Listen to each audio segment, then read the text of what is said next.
Vamos lá.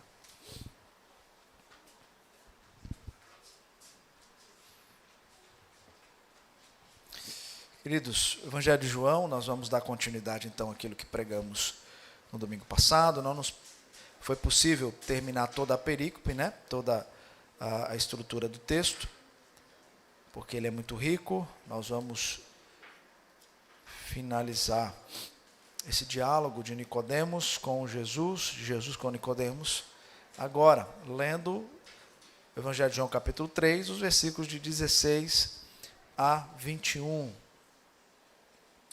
João capítulo 3, os versículos de 16 a 21.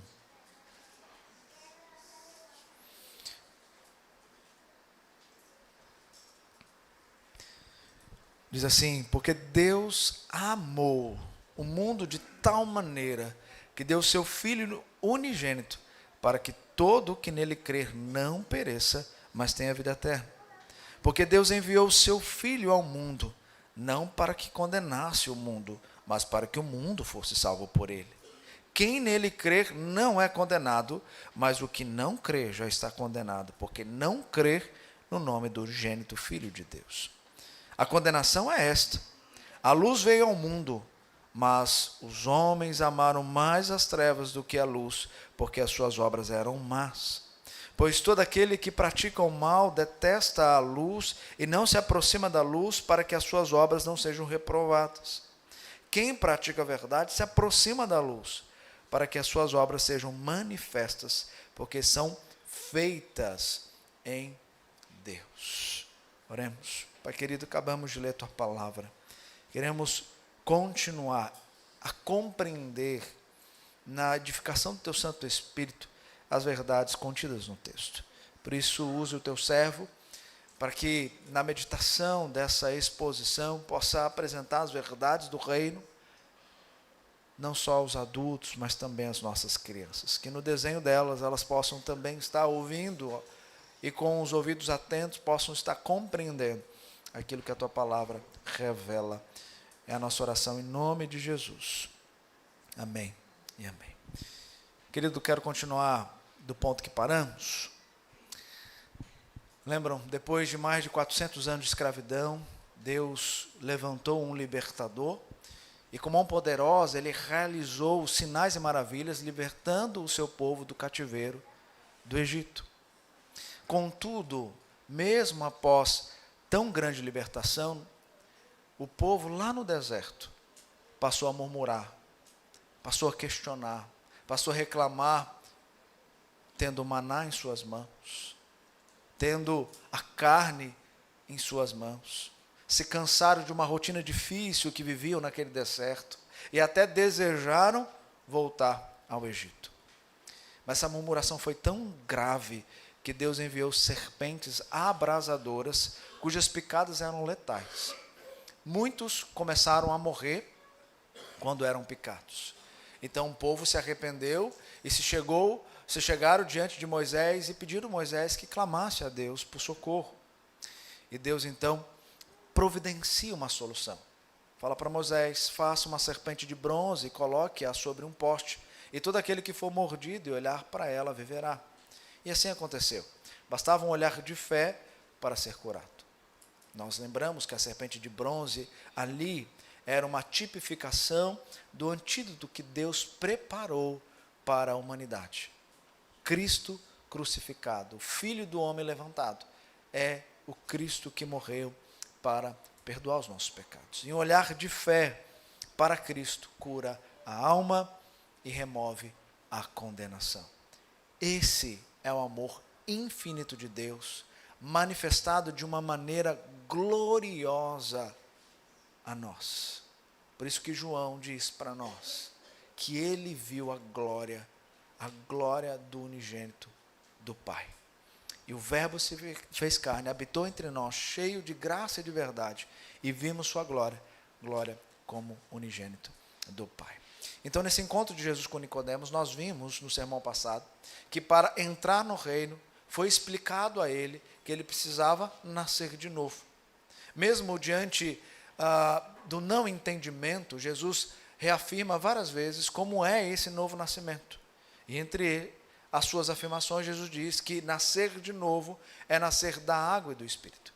E nós fizemos as referências a respeito da nossa regeneração, que é o ato do Espírito Santo habitar e conceber vida àquele que estava morto. Por isso que nós lemos Efésios capítulo 2, que diz, nós estávamos mortos, nossos delitos e pecados, mas em Cristo recebemos vida, a vida foi inserida em nós, na habitação do Espírito Santo, isso é regeneração. A resposta à regeneração é a nossa conversão, é o ato do nosso arrependimento, e a expressão nossa de fé de agora querer viver todos os nossos dias para o Senhor. E diante disso, há um sinal que é dado a nós para adentrarmos esse reino. E o sinal é a água ali refere-se ao batismo. Nós recebemos então o batismo como um sinal de que fazemos parte dessa família da fé. Estamos inseridos na igreja visível e na igreja invisível. Jesus explicou isso para Nicodemos. No entanto, Nicodemos ainda não tinha toda a compreensão a respeito dessa realidade de salvação. E então, depois nós compreendemos que aquele que se arrepende, ele vive eternamente. Porque depois Jesus vai afirmar a Nicodemos que ele, sendo o próprio Filho de Deus, ele tinha o testemunho do próprio Deus. Porque ele viu o plano de Deus, ele fez parte do plano de Deus, ele é o resultado do plano de Deus. Como Cristo, ele tem em suas mãos o caminho para a salvação. E então, nós reafirmamos que nascer de novo é receber a vida do Espírito Santo, é arrepender-se e crer em Jesus. E a salvação não é um fruto da religião, não é um fruto de um esforço humano. A salvação é uma graça dada por Deus a nós. Então foi esse o sermão que nós caminhamos até o verso 15. E agora o verso 16 ao 21 vai nos levar a compreender a razão de tudo isso, no amor de Deus sendo manifestado em nós. Por isso o título do nosso sermão é O amor de Deus salva e nos justifica. Em primeiro lugar, nós perceberemos que o amor de Deus se manifestou salvadoramente. O amor de Deus se manifestou salvadoramente. Versos 16 e 17 diz: porque Deus amou o mundo de tal maneira que deu seu Filho unigênito para que todo o que nele crer não pereça, mas tenha vida eterna. Porque Deus enviou o seu Filho ao mundo para que não condenasse o mundo, mas para que o mundo fosse salvo por ele. Veja que a conjunção aqui, porque é uma conjunção que estabelece uma relação com o verso que o precede. E o verso 15 termina dizendo, para que todo o que nele crer tenha a vida eterna. Mas essa vida eterna está naquele que é a revelação em amor. É aquele que de fato, por amor do Pai, é enviado para salvar.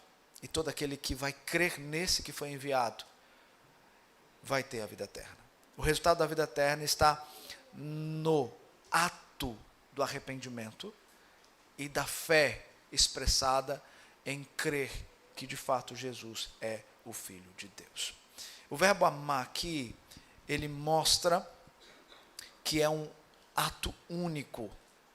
Esse amor é um ato único de Deus. É um amor tão grande que ele estende-se da eternidade para uma realidade lá em Belém, no nascimento de Jesus, e lá no Calvário, na morte e depois na ressurreição de Jesus. Este amor é um amor rico, verdadeiro, cheio de graça, de compreensão, mas um amor que eu e você só temos a realidade dele porque ele foi imputado em nós.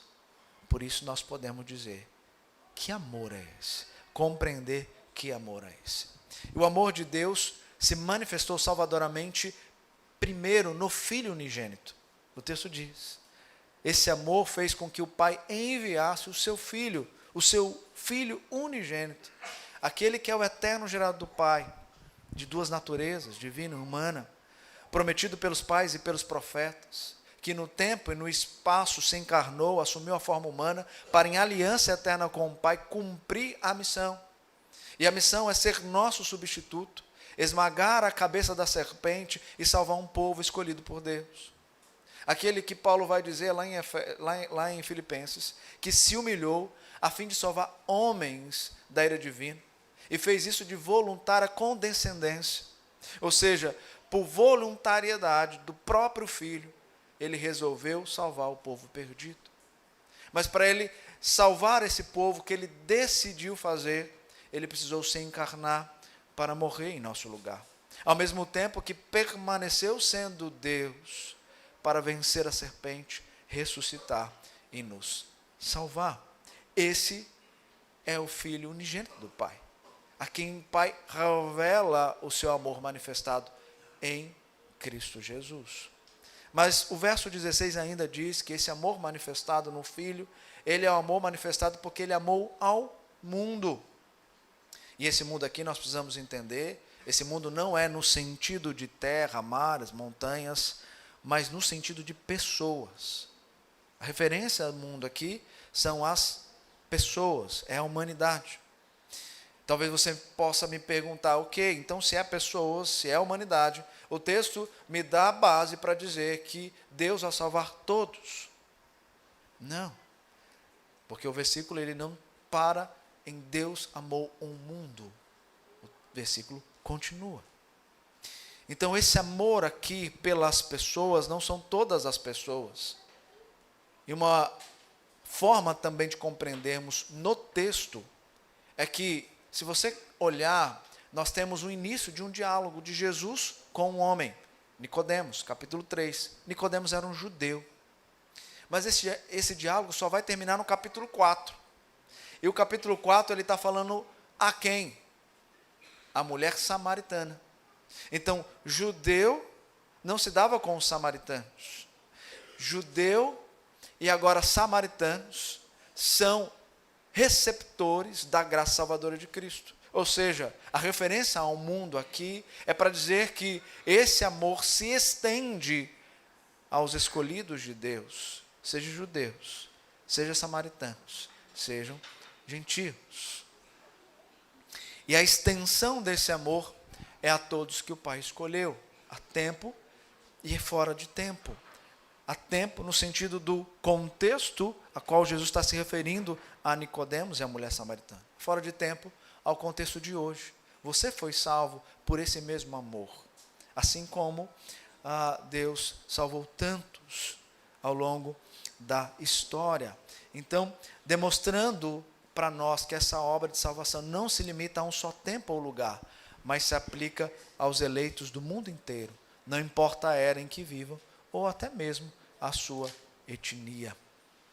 Quando nós olhamos a construção grega aqui desse verso, nós vemos a intensidade de um amor revelado na pessoa do seu Filho Jesus, no mundo, amor esse que leva o Pai a entregar o seu Filho, como Paulo vai dizer em Romanos 8:32, aquele que não poupou o seu próprio Filho, antes por nós o entregou, porventura não nos dará graciosamente com ele todas as coisas? Jesus deixa claro que aqueles que o Pai lhe deu, certamente serão salvos por ele, como objeto desse amor. Então esse amor se manifestou no Filho, esse amor se manifestou no mundo, de forma muito mais clara agora o texto vai dizer que esse amor se manifestou naquele que crer, para que todo o que nele crer não pereça. O primeiro resultado identificável da regeneração é a sua resposta visível, que é a nossa fé. Quem não nascer da água e do Espírito não pode ver o reino de Deus. O que nasce de novo recebeu o autor e consumador da fé, para que por ela ele possa crer naquele que é o próprio autor da fé. É o ato de olhar para a serpente de bronze, tipificando Cristo, e ser curado, porque a fé me levou a crer que ao fazer isso, eu iria ser curado. Essa fé, como diz um teólogo, é a resposta ao chamado de Deus pela aceitação de Cristo pela pessoa toda que foi transformada por Ele. O amor de Deus é um amor que não deixa a humanidade à sua própria sorte, entregue a si mesmo. Ele amou de tal maneira o mundo que deu o seu Filho unigênito para que todo aquele que o receber com confiança contínua tenha a vida eterna. Contudo, o texto deixa claro para nós que nem todos crerão. E por esses Cristo também não morreu. É difícil às vezes ouvir isso.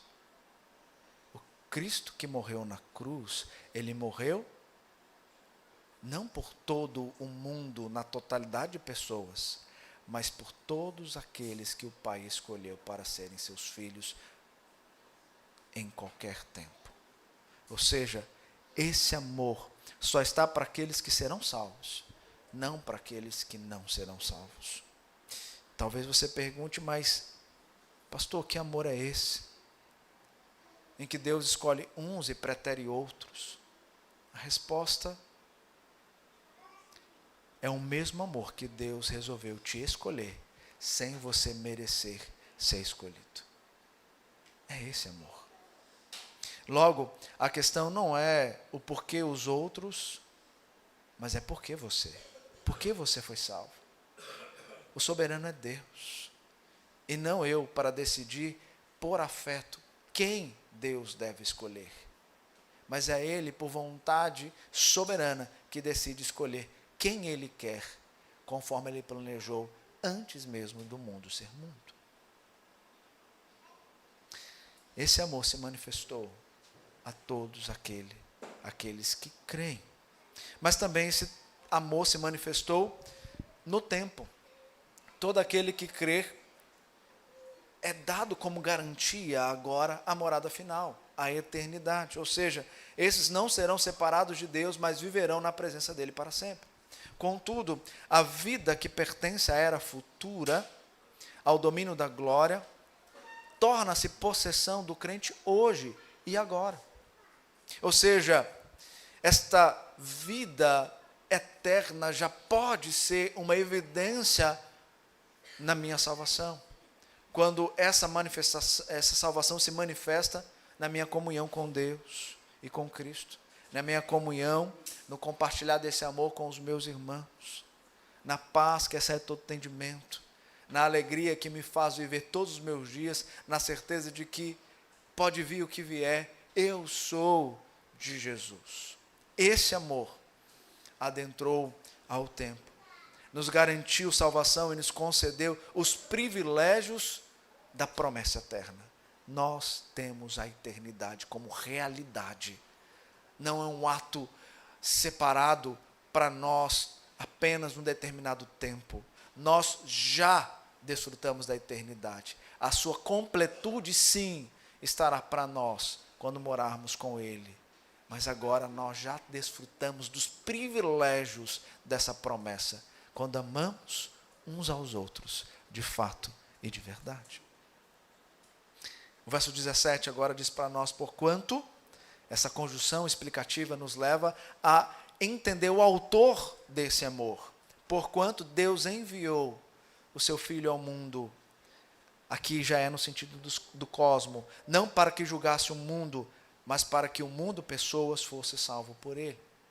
Jesus é a encarnação do amor do seu autor, Deus. Um amor que temos ideia da sua extensão nesse ato de envio do seu Filho e da nossa salvação, mas ainda limitado nesse plano terreno. Mesmo assim, o que conhecemos é suficiente, porque Ele nos salvou. E nos salvou dando para nós o privilégio de sermos um com o Pai. E Deus então comunica esse amor no ato do Espírito Santo habitar em nós, para vivermos nele e por ele.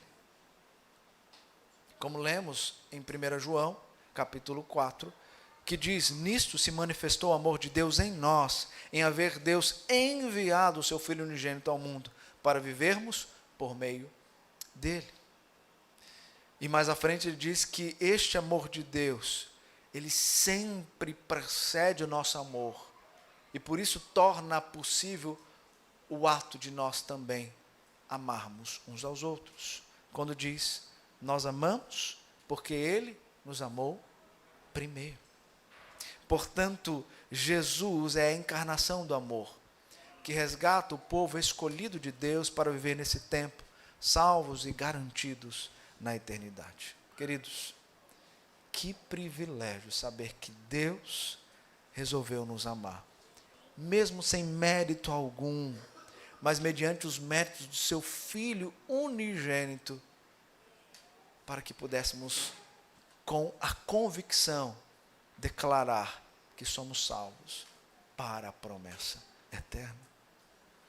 Aquela paz que excede todo entendimento e nos guarda em Cristo Jesus, é a certeza que somos de Cristo, estamos em Cristo e seremos eternamente dele, simplesmente porque ele nos amou primeiro. Um amor que não nos afasta, mas um amor que nos aproxima daquele que é o seu autor. Contudo, esse amor deve ser vivido. Como? Em conhecimento, em atos de obediência. Porque a grandeza desse amor comunicado tem que nos levar ao despojamento do orgulho, do egoísmo, e deve nos tornar capazes e fortes para o padrão de santidade exigido como filhos. Nós lemos na Escritura, em 1 Coríntios capítulo 13, o que de fato é o amor. Um amor que não se ufana, não se ensoberbece, não se arde em ciúmes. Ou como lemos em 1 João, um amor fraternal, que nós amemos uns aos outros de fato de verdade. Ou como lemos em Gálatas capítulo 5, que esse amor é fruto do Espírito, e por ser fruto do Espírito, esse amor me possibilita a ter paciência, a domínio próprio, a mansidão, a sermos humildes. Ou seja, esse amor que Deus nos deu em nos salvar, deve nos levar a revelar esse amor em atos de obediência, quando nós amamos uns aos outros, para manifestar a glória de Deus, em transformar pessoas invejosas, pessoas com palavras torpes, iracundas, em pessoas pacientes, em pessoas amáveis, em pessoas que você deseja viver e conviver. Esse amor nos salva e nos transforma, para não sermos mais aquilo que éramos, para ser aquilo que Deus deseja que sejamos nele, por ele e para ele. Então, esse amor de Deus se manifestou salvadoramente. Mas esse amor agora também de Deus justifica e separa. Olha os versos que seguem, os versos de 18 a 21. Primeiro verso 18: quem nele crer não é condenado, mas o que não crer já está condenado, porque não crer no nome do unigênito Filho de Deus. A mensagem de salvação é uma, não é? Apesar da mensagem de salvação ser uma, a resposta, ela pode gerar salvação ou gerar condenação. A mensagem é uma, mas a resposta pode ser para a salvação ou para condenação. E aqui Jesus deixa claro a divisão entre os que creem e os que não creem. Ao primeiro grupo, o ato de amor que salva o pecador o livra da condenação, e o Espírito que habita doa a ele a fé para crer. Como Romanos vai dizer para nós, no capítulo 8, verso 1, já não há condenação para aqueles que estão em Cristo Jesus. O ato de estar em Cristo Jesus é que ele já foi perdoado na cruz e recebeu todos os benefícios desse perdão, ao fato de Deus olhar para nós, mesmo quando pecamos, com olhar não de punição, mas com olhar de justos. Ou seja, ele nos vê com os seus olhos, sem culpa. Ele nos vê sem culpa. Mas em contrapartida, o que não crê já está condenado. Calvino vai dizer algo a respeito disso. no seu comentário nesse verso. Ele diz: isso significa que não há outro remédio pelo qual qualquer ser humano possa escapar da morte, ou, em outros termos, que para quantos rejeitam a vida que lhe é outorgada em Cristo, nada mais resta senão a morte, visto que a vida não consiste em algo mais além da fé. Ou seja, o que está condenado permanece em seu estado desde a queda. A separação e a morte são suas realidades, porque não houve resgate da parte de Deus e suas práticas são resultados de uma vida depravada. Ele não foi condenado, ele está condenado porque ele já nasceu na condenação. O liberto, ele foi tirado e foi imputado dele a justiça de Cristo. Logo, ele é visto por Deus como alguém sem culpa, porque em Cristo foi removido a culpa. Mas para aquele que não foi salvo por Cristo, esse permanece seu estado deplorável de morte e morte espiritual.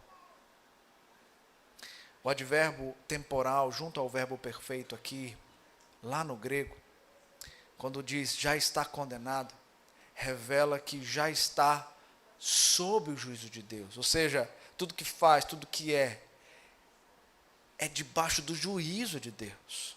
Por isso que em Romanos 1 é dito que esses que têm a revelação geral, mas negam a existência de Deus, ou negam a vontade de viver para Deus, esses são entregues às suas paixões infames. Ou seja, sob o juízo de Deus, não há escapatória, eles vão continuar fazendo mal, mas estão fazendo mal sob a justiça punitiva de Deus. A condenação eterna chegará para esses no dia do juízo final.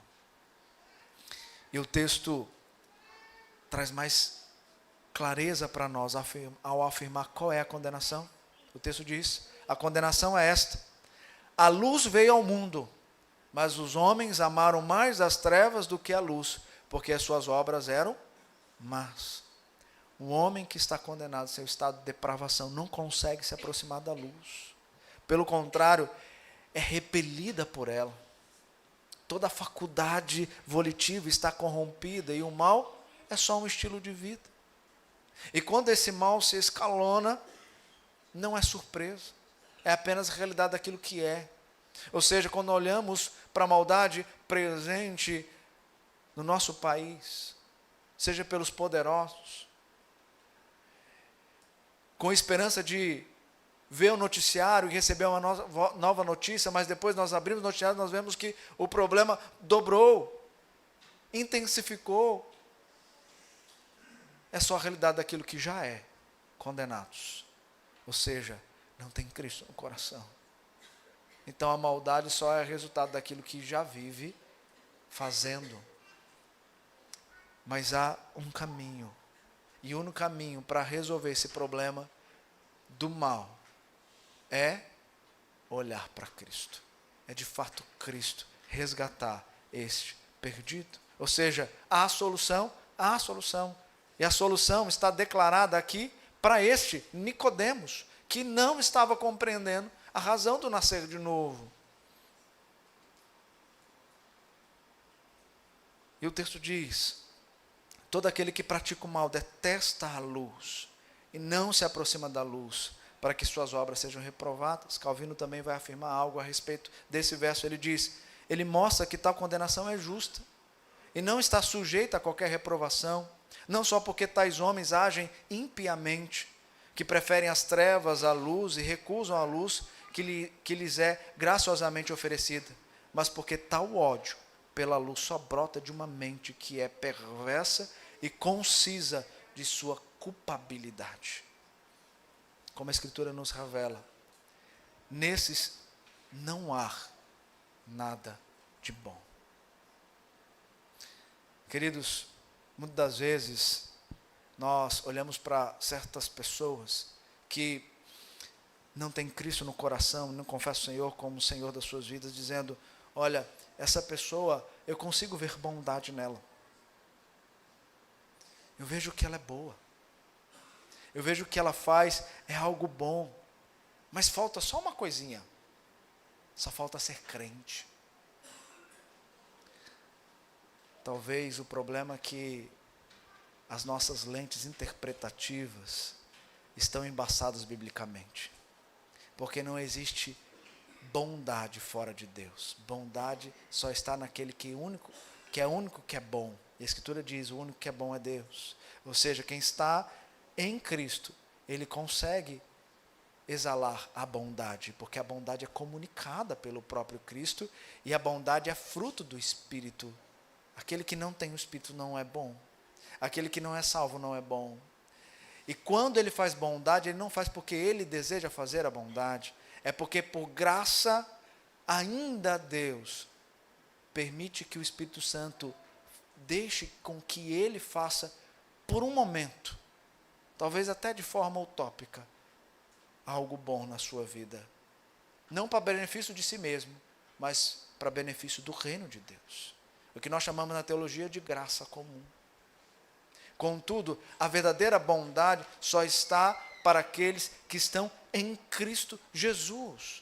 E a nossa lente interpretativa precisa enxergar que esse que não tem Cristo, ele não é bom, por isso eu preciso pregar o Evangelho, para que ele conheça a bondade, não através da lente cultural, mas a bondade através da lente daquele que o salva, que transforma e faz com que ele passe a enxergar a realidade da vida a partir daquele que é o autor e consumador da fé dele. Não há salvação sem Cristo e não há bondade sem a habitação do Espírito. Por isso que o Salmo 14 e Romanos 3 deixam essas coisas muito claras para nós. Quando o Salmo 14 diz que Deus olha para a humanidade, para ver se há quem é bom. E diz o texto que Deus olha e vê que não há um justo sequer, não há quem faça o bem. Todos se extraviaram, a uma se corromperam. Não há um que faça o bem. Romanos 3 vai dizer, repetindo os versos do Salmo 14, que esses estão condenados, mas há uma graça que pode resgatá-los. Todos pecaram e carecem da glória de Deus. E essa é a nossa esperança. A esperança de olhar para esses que não são bons e não parar por aí, mas revelar para ele que existe alguém que verdadeiramente é bom, e esse é Jesus Cristo. Por mais que estão sob condenação, eles podem ser salvos. Nós não determinamos quem são os eleitos, mas nós apresentamos o Evangelho que pode revelar os eleitos de Deus. Por isso nós temos que pregar o Evangelho. Por isso que eu falei no domingo passado que nós temos que insistir com os nossos filhos, insistir com os nossos parentes, insistir com as pessoas que nós amamos, porque o único que pode transformar é o Espírito Santo de Deus. Nós queremos mudar todo mundo e queremos salvar todo mundo, mas a Escritura deixa claro que o plano de Deus é dele, não é nosso. Ele salva quem ele quer, da forma como ele quer, no tempo que ele quer, para a glória dele. Mas a nós nos cabe a missão de continuarmos vivendo esse amor manifestado em pregação, em testemunho. Então ainda há esperança aos que estão condenados. E a esperança é revelada para nós aqui, nesse diálogo com Nicodemos. Depois, no capítulo 4, com a mulher samaritana. A esperança é o novo nascimento. Quem não nascer da água ou do Espírito não pode ver o reino de Deus. Não existe outro meio ou forma para uma mudança completa para o homem, a não ser a conversão, que somente Cristo pode fazer. Por isso que o discurso de Jesus com Nicodemos termina com um convite implícito para que ele deixe o domínio das trevas e incredulidade e aceite a Cristo, a verdadeira luz. Esse convite também se estende a você, que ainda está obscurecido de entendimento e tem os seus pés nas trevas. E sabe qual é o termômetro para esse entendimento? O verso então diz, quem pratica a verdade se aproxima da luz, para que as suas obras sejam manifestas, porque são feitas em Deus. A verdade e a luz, nós sabemos na Escritura, são as personificações do próprio Cristo. Logo, aquele que pratica a verdade, consequentemente, se aproxima da luz e a reflete, porque é revelada nele, naquele que foi salvo. Por isso João afirma em sua primeira epístola também, filhinhos, não amemos de palavra, nem de boca para fora, mas de fato e de verdade. Esse é o verdadeiro amor de Deus, que em sua primeira vinda revelou salvadora, mas que na segunda confirmará aqueles que são joio, separando-os do trigo. Os da trevas, sendo trevas, e o da luz, sendo chamados para a eternidade. O que está em Cristo deve viver na verdade, ser um farol neste mundo mau. Mas o que não está em Cristo, o convite também é: venha para a luz. Seja um no Senhor, para que você compreenda a esperança eterna. Nós discutimos isso no pequeno grupo de sexta-feira. Nós não podemos afirmar, estávamos conversando com a Camila, não podemos afirmar com clareza que Nicodemos, ele foi salvo. Mas o próprio João faz questão de citá-lo lá no capítulo 19. Quando ali Jesus é crucificado e José de Arimateia, ele vai pedir o corpo de Jesus. Quem está com José de Arimateia? Compra inclusive os perfumes para poder embalsamar Cristo Jesus e o ajuda a fazer isso. O texto vai falar: aquele que se aproximou de Jesus, chamado Nicodemos, que está aqui no capítulo 3, esse está também participando desse ato de embalsamar o Cristo. Ou seja, se João falou sobre ele, é porque algo aconteceu na vida desse homem. Não podemos dizer, mas podemos enxergar uma realidade, que o Evangelho não deixou ele como ele estava. Algo aconteceu. O Evangelho faz isso conosco. Ou nós somos escancarados uma realidade de pecado, queremos abandonar para viver com Cristo, e então passamos a viver somente para Ele. Ou o Evangelho só vai deixar mais claro aquilo que eu já sou em mim mesmo, condenado na morte eterna. Queridos, eu não sei e não conheço a história de todos. Uma coisa eu posso dizer para você: nós sabemos quando começa uma verdadeira história. E a verdadeira história só começa quando há novo nascimento. Nós inclusive falamos da nossa vida antes e depois. Antes de Cristo e depois de Cristo. Porque a diferença é gritante. Uma vida era para o mal, a outra vida é para a glória daquele que de fato é o Senhor da minha vida. Então eu entendo a transformação e compreendo o antes e o depois. E agora sei inclusive qual é o final da minha história. Antes eu não sabia qual era o final da minha história. Eu tinha uma ideia de que talvez a minha história terminaria em nada. Mas agora em Cristo eu sei qual é o final da minha história. A minha história não termina em nada. A minha história é a plena convicção e certeza de que o céu é uma realidade. Pecado nenhum vai me tirar disso. Enfermidade ou qualquer outra coisa não vai me livrar daquilo que já foi imputado em mim. Ou seja, como Romanos 8 vai afirmar, nada pode nos separar do amor de Cristo. Ou seja, nós somos a realidade do amor manifestado através de Cristo, quando Ele nos salva e quando Ele promete a eternidade. A eternidade é a nossa morada final. Nós estaremos com Cristo. Então eu sei como termina a nossa história. Tiago disse, nós receberemos o que no final? A coroa da vida.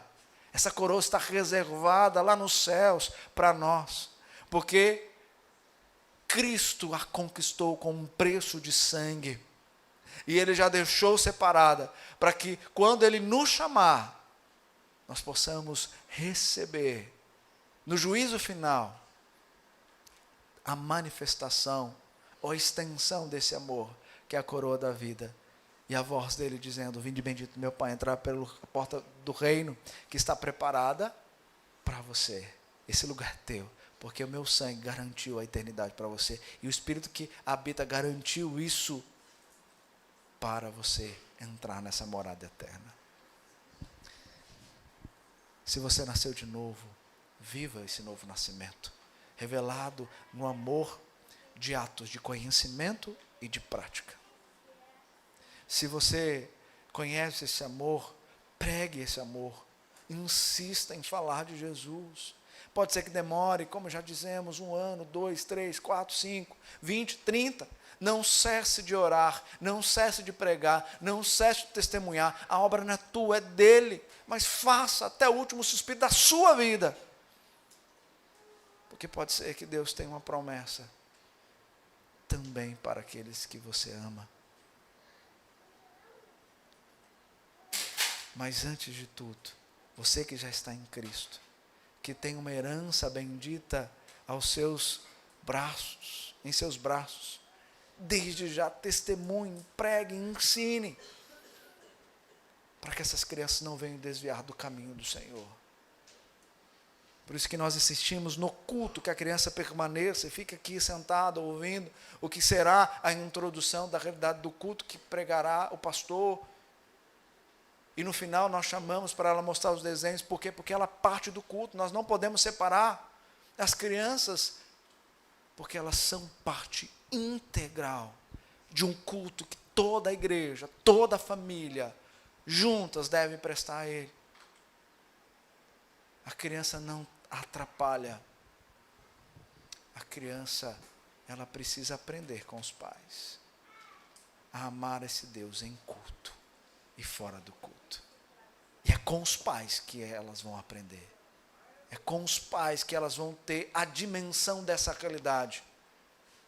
Não é somente com as pregações, mas é os pais aplicando as verdades reveladas de Deus em cada culto, no dia a dia, no trato com os filhos e na condução dos filhos, aonde eles estiverem. Isso é o culto racional que prestamos todos os dias. Por isso, queridos, nesse diálogo de Jesus com Nicodemos, o nosso aprendizado nos leva a entender que nós precisamos enxergar esse amor em nós de uma forma mais intensa, vivendo esse amor em atos de obediência. Que assim seja em minha vida, que assim seja na vida de cada um dos irmãos, hoje e para todo sempre. Amém? Muito obrigado por nos acompanhar até o final deste vídeo. Para receber mais reflexões e ficar por dentro dos próximos conteúdos, te convidamos a seguir as nossas redes sociais que estão na descrição. Alguns vídeos aparecerão na tela caso queira continuar nos assistindo. Abraço e até a próxima.